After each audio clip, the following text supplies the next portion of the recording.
علی عدوہم فاصبحوا ظاہرین۔ تو اس کے بعد تاریخ بتا دے گی کہ حضرت عیسیٰ علیہ السلام پر جو ایمان لائے تھے عیسائی، ان کو یہودیوں پر کتنی بڑی کامیابیاں حاصل ہوئیں۔ یہ اتنا ٹکراؤ ان کے ہاں ہوتا چلا آ رہا ہے یہودیوں اور عیسائیوں کے درمیان کہ یہ مسلسل جنگوں کے اندر یہ رہے تھے۔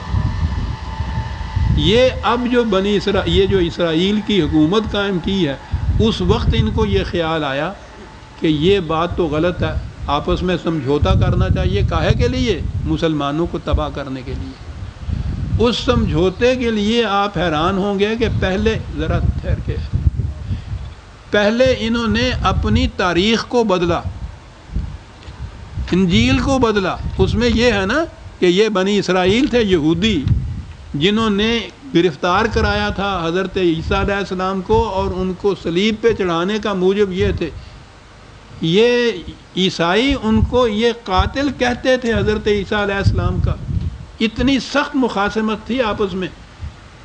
یہ انہوں نے تاریخ بدلی کہ نہیں، انہوں نے نہیں کرایا تھا، رومن نے کیا تھا۔ انجیل بدلی۔ حیرت ہے کہ میں نے اپنے ابتدائی زمانے میں ہر سال یہ کرسمس کے موقع پر فلم دکھایا کرتے تھے حضرت عیسیٰ علیہ السلام کی، عیسائیوں کی طرف سے آئی ہوئی۔ یہ آج سے سمجھ لیجئے کوئی 50-60 سال پہلے کی بات میں کر رہا ہوں، اب تو 80 سال کا ہوں۔ یہ فلم آیا کرتی تھی، اس میں یہ سارا سین کہ یہودیوں نے کس طرح سے ان کو گرفتار کرایا یہ ہوا کرتا تھا۔ اس کے بعد میں نے پھر وہ فلم دیکھی ہے جس میں بتایا گیا یہودی آتا ہی کوئی نہیں ہے اس کے اندر، رومن نے یہ کیا تھا جو کچھ کہہ رہے ہیں ایسا۔ یہ اس وقت صلح ہوئی ان کی اس مصلحت کی بنا پر، ورنہ آپس میں ان کی مخاصمت اتنی چلی آئی تھی۔ اور پھر یہ عیسائی اتنے غالب رہے تھے کہ یہ جو وانڈرنگ جیو تھا جس کو کہیں ٹھکانہ نہیں تھا، چھت نہیں تھی، عیسائیوں کے ہاتھوں یہ ہوا تھا، مسلمانوں کے ہاتھوں تو نہیں۔ مسلمانوں کے زمانے میں تو ان کو امن دیا گیا، پناہ دی گئی، سلامتی کی ضمانت دی گئی۔ انہوں نے وہ اپنی کرتوتوں سے باز نہ آئے تو ان کے خلاف یہ کچھ کرنا پڑا، ورنہ یہ جو راندہ درگاہ ہوئے ہیں یہودی، یہ سارے عیسائیوں کے ہاتھوں سے ہوئے تھے۔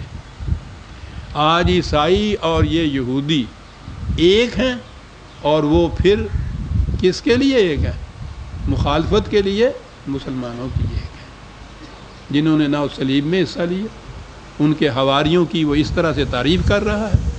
عیسائیوں کے متعلق یہ یہودیوں اور عیسائیوں کا جب تقابل آتا ہے قرآن میں، تو اس میں قرآن کہتا ہے کہ عیسائیوں کے اندر وہ لوگ ہیں جن کے دل بڑے نرم ہیں اور وہ اچھے آدمی بھی ہیں، لیکن وہ سیاست یہ ہے وہ دونوں اکٹھے ہوئے ہیں مسلمانوں کی تخریب کے لیے، لیکن اس کا ہمیں گلہ کیا؟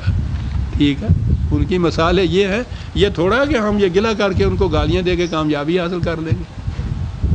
وہ بنیان مرصوص کرتا ہے، قرآن کہتا ہے سیسا پلائی ہوئی دیوار کی طرح کھڑے ہو جائیے، کوئی تمہارا مقابلہ نہیں کر سکے گا۔ سورہ الصاف ختم ہو گئی عزیزان من۔ آئندہ درس میں ہم سورہ جمعہ لیں گے، 62ویں سورت۔ ربنا تقبل منا انک انت السمیع العلیم۔ شکریہ۔